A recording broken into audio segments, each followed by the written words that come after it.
itu harus berbayar dari sebelah dan itu paling males gitu. Ya, coba nanti dicari.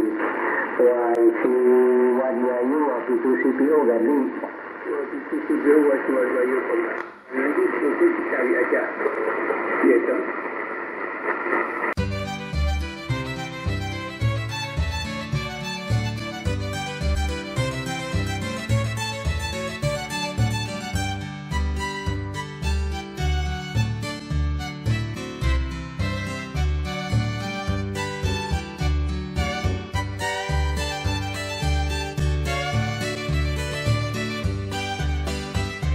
Halo teman-teman, selamat jumpa lagi dengan saya Momon Esmaderoni, Yankee Bravo Zero Bravo Delta Yankee.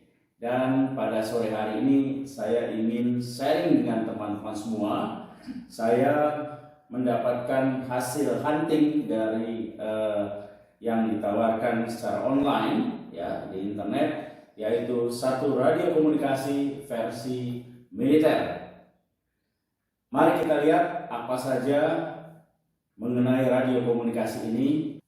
Nah teman-teman, kita lihat fisik dari radio ini dulu ya. Yang pertama ini saya sampaikan bahwa radio ini saya dapatkan dari hasil hunting ya, melalui penawaran di online, dan ini saya dapatkan memang dalam keadaan beberapa hal ya yang kurang sempurna.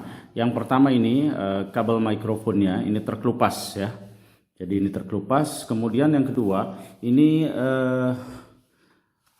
displaynya ini blank ya. Jadi saya menggunakannya itu dengan sistem channel yang sudah di store atau sudah disimpan di memori dari radio ini.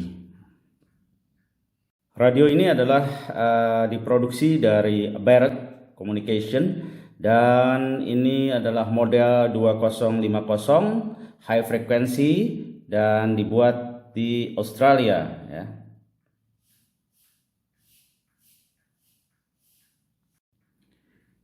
Barrett 2050 ini sebagai radio standar militer mempunyai beberapa keunggulan, yaitu dia juga bisa digunakan untuk selective call format dan juga memenuhi standar militer 18814B yaitu automatic calling establishment.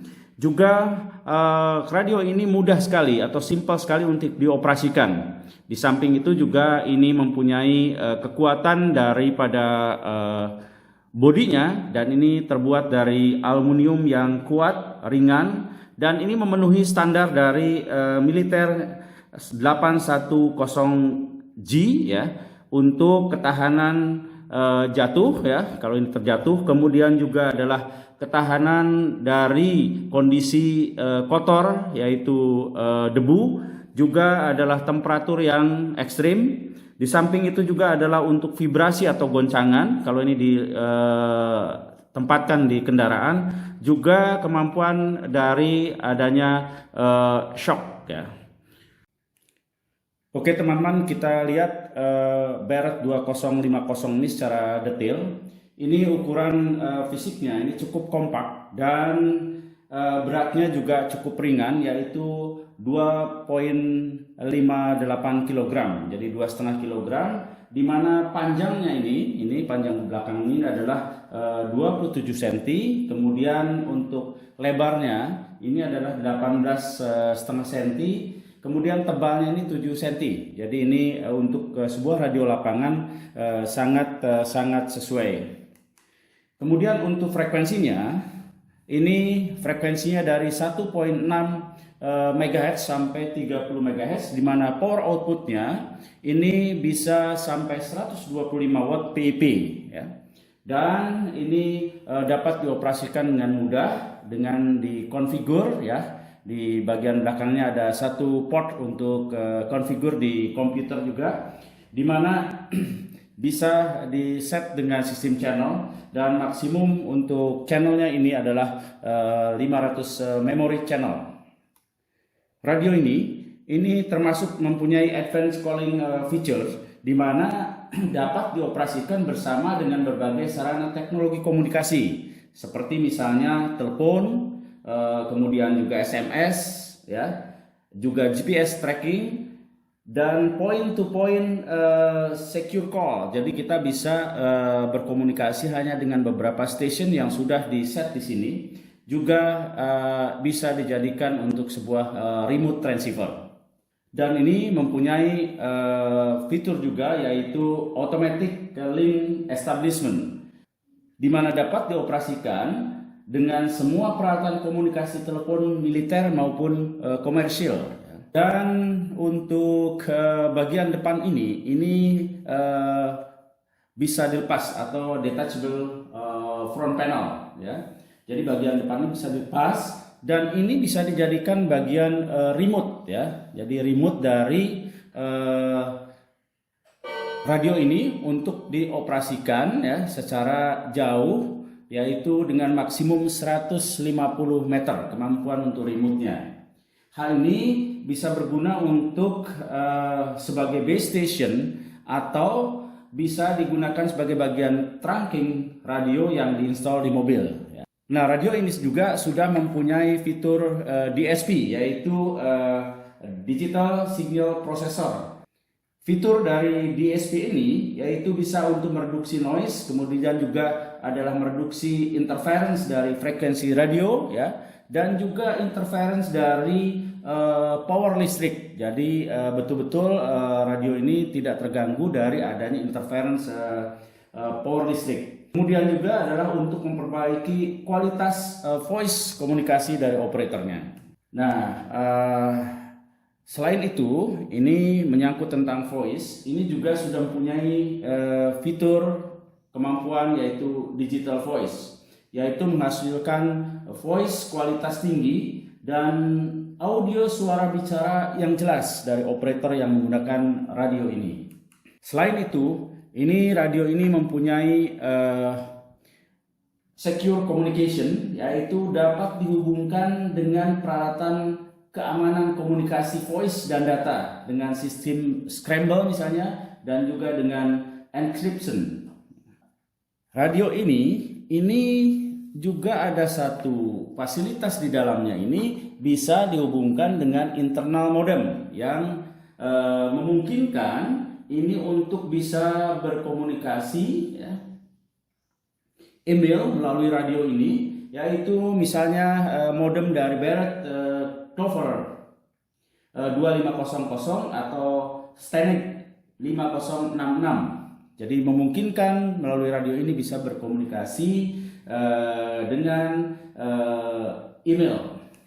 Nah, satu lagi, bahwa radio ini juga mempunyai kemampuan untuk dihubungkan, ya, bersamaan dengan GPS, di mana penggunaan GPS itu berguna, satu adalah untuk tracking, kemudian satu lagi adalah untuk kondisi darurat. Kita bisa menginformasikan di mana kita saat itu berada melalui radio ini.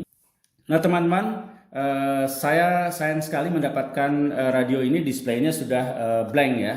Sebenarnya ini mempunyai kemampuan display yang sangat baik sekali. Ini displaynya menggunakan adalah LCD graphic display dan ukuran 128 x 64. Dan ini cara pengoperasiannya juga mudah. Di sini ada 6 tombol, ya, yang cukup mudah dioperasikan, dan ini juga berada di handset, ya. Kalau kita menggunakan ini handset opsional, ya, ini juga di handsetnya terdiri pada 6 tombol ini yang memungkinkan kita mengoperasikan dengan mudah. Dan display ini bisa menyimpan berbagai informasi, termasuk informasi address, ya. Kemudian juga adalah informasi tentang nomor telepon. Di samping itu juga adalah keredupan dari display ini bisa di-set. Jadi misalnya kita kondisinya adalah backlight, kita bisa setting supaya tetap bisa terbaca dari informasi yang ada di display ini. Nah, yang menarik juga di sini juga menggunakan 2 konektor antena, ya. Di belakang ini ada 2 konektor antena, ya. Jadi ini memungkinkan untuk kita menggunakan 2 model antena yang berbeda. Misalnya agar pola untuk radiasi dari pancaran kita berupa Omni. Nah, kita bisa gunakan antena Omni, dan juga kita bisa gunakan satunya adalah antena untuk misalnya adalah dipole, sehingga kita akan menggunakan antena ini sesuai dengan kebutuhan dari komunikasi kita ya, yang tergantung dari pola pancarnya. Nah teman-teman, baik kita lihat sekarang bagian belakang dari radio ini. Yang pertama, ini ada satu konektor. Hanya sayang sekali ini sudah tidak original. Ini adalah sebenarnya untuk ke power, sehingga saya jumper ya. Kemudian di sini ada konektor untuk ke fan ya. Ini ada dua fan di sini. Nah ini terhubung ke sini. Dan radio ini bisa bekerja atau dioperasikan di kondisi yang cukup panas temperaturnya.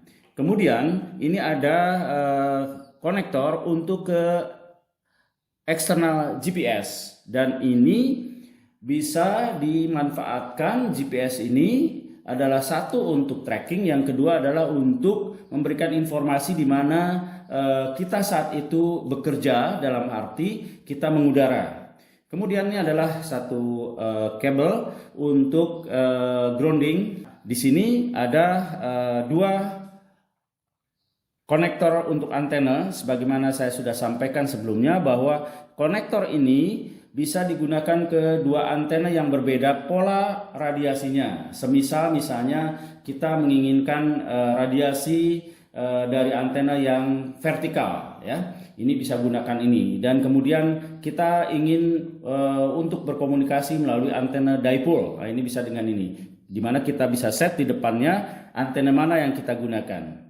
Sementara yang ini adalah port untuk dimasukkan ke auxiliary, termasuk ke komputer, di mana ini bisa kita konfigur dari radio ini melalui port ini yang dihubungkan ke komputer. Dan di sini ada konektor untuk extra speaker, juga adalah untuk CW. Nah teman-teman, itulah radio versi militer dari Australia, yaitu Barrett 2050. Radio ini walaupun tidak sepopuler radio militer lainnya seperti misalnya Rakal, ERC ataupun Gordon, namun radio ini mempunyai fitur yang lengkap dan juga kehandalan yang memadai untuk sebuah radio komunikasi versi militer. Ikuti terus dengan saya di sini, Momo Esmaderoni, dan jangan lupa subscribe, komen, like, and share. Sampai jumpa lagi 73. Bye bye.